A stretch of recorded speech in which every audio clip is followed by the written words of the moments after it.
Toronto buzzed with anticipation, an electric current running through the city as dusk settled in. The streets around Rogers Centre were alive with energy, fans draped in blue and white, their faces painted, their voices echoing with hope and nerves. It wasn't just another baseball game. It was a night that could define a generation of Blue Jays fans, a night that could finally end decades of waiting. Game 6 of the 2025 World Series, a night that could make history. The stadium glowed like a beacon, drawing tens of thousands inside and millions more to their screens. The air was thick with expectation, every fan knowing they might witness something unforgettable. The Blue Jays, up 3-2, were one win away from their first championship in decades. The weight of history pressed down, but so did the hope of a city that had waited since 1993 for this very moment. Every seat was filled, every heart pounding. Their fans, a sea of blue and white, were ready to erupt, desperate for the final out. Generations of families, grandparents who remembered the last title, children seeing their first, stood shoulder to shoulder, united by belief and longing. For the Dodgers, it was survival mode. Lose and go home, win and force a Game 7. Their dugout was a study in focus and determination, veterans and rookies alike steeling themselves for the challenge ahead. They'd come too far to let it end now. Every pitch, every swing, every play was loaded with pressure. The margin for error was razor thin, and every decision could tip the balance. The players knew that one moment, a single hit, a single strike, could change everything. The series had been a battle. Epic wins, marathon games, and momentum swings. Both teams had tasted triumph and heartbreak, each game a story of its own. The scars and memories of the previous 5 games lingered, fueling the fire for one last push. The Dodgers' 18-inning win in Game 3 showed their resilience, but the Jays had answered back. Each team had proven its mettle, refusing to back down, trading blows like heavyweight fighters in the ring. Now, everything came down to this night, a classic showdown, a test of nerves and willpower. The stadium lights cast long shadows, and the tension was almost tangible, as if the entire city was holding its breath. Would Toronto seize the moment, or would LA silence the crowd and keep their season alive? The question hung in the air, unanswered, as both teams prepared for the battle of their lives. The baseball world watched, breath held, as two cities' dreams hung in the balance. In living rooms, bars, and packed stadium seats, fans clung to hope, dreading heartbreak but daring to believe in glory. Tonight, legends would be made. Heroes would rise, hearts would break, and history would be written under the bright lights of Rogers Centre. The world was watching, and for everyone involved, this was more than a game. It was a moment that would last forever. With elimination looming, Dodgers manager Dave Roberts made a bold move. He shifted Mookie Betts from leadoff to cleanup, hoping to jolt his slumping offense. Betts, usually the table setter, was now tasked with driving in runs. The message was clear. It was time for stars to step up. Betts had struggled, but a new spot in the order could spark a turnaround. The Dodgers lineup card became a statement, no more playing it safe. As batting practice began, the energy shifted. Everyone wondered if this gamble would pay off. The Dodgers were all in, determined to fight for their season. Would this shakeup be the spark they needed? From his first at-bat, Mookie Betts looked reborn in the cleanup spot. The pressure fueled him. He delivered clutch hits, igniting the Dodgers' offense. Betts smashed a key extra base hit, driving in runs and quieting the Toronto crowd. His energy was contagious. Suddenly, the whole lineup came alive. This was the superstar LA needed, breaking his slump at the perfect time.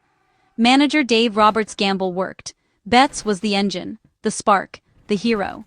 His performance shifted the momentum, keeping the Dodgers' hopes alive. Betts proved that true stars shine brightest under pressure. His Game 6 heroics forced the series to its limit. The Dodgers had their leader back.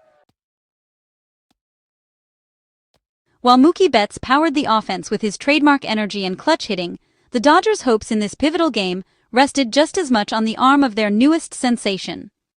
Yoshinobu Yamamoto, the highly anticipated rookie from Japan, took center stage and absolutely dominated on the mound. Given the ball for this must-win game, Yamamoto faced immense pressure, millions watching, the season on the line, and the weight of expectations heavy on his shoulders. He responded with 6 masterful innings, showing a level of composure and skill that belied his youth and inexperience in the major leagues. Yamamoto mixed his pitches brilliantly, fastballs painting the corners, devastating splitters dropping out of the zone, and a curveball that kept Blue Jays hitters guessing all night. Toronto's bats looked lost at the plate, swinging through air and walking back to the dugout shaking their heads. Yamamoto was in total command, dictating the pace and never letting the Jays settle in. He allowed just one run, scattering a handful of hits and refusing to let any Blue Jays rally gain momentum. Time and again, he shut down potential rallies, stranding runners and keeping Los Angeles ahead on the scoreboard. Every time the Jays threatened with runners in scoring position, the tension in the stadium was palpable. But Yamamoto calmly ended the inning, never showing a hint of nerves, and often punctuating big outs with a quiet fist pump. His poise and precision were remarkable for a pitcher so new to MLB, each pitch delivered with purpose, each moment met with unwavering focus. By the time he exited the game, the crowd recognized they had witnessed something special. He'd silenced the home crowd, handed a lead to the bullpen, and left the Blue Jays searching for answers. Yamamoto's performance was nothing short of legendary, a true ace rising to the moment, earning the respect of teammates and opponents alike. On this night, he gave the Dodgers everything they needed. A star was truly born on the mound. Yamamoto's Game 6 wasn't just great, it was historic. He joined an elite group, only the fifth pitcher in 30 years to allow 2 or fewer runs over 15-plus World Series innings. The others, Randy Johnson, Josh Beckett, John Lester, Madison Bumgarner, all won the title that year. Yamamoto's consistency and dominance put him in baseball's record books. For a young pitcher, it was a breathtaking display of talent and mental toughness. His performance gave the Dodgers hope and a shot at history. LA had found their generational ace. Yamamoto's legend was just beginning. With a slim lead, the Dodgers turned to closer Roki Sasaki for the ninth. The Rogers center roared as the Blue Jays threatened.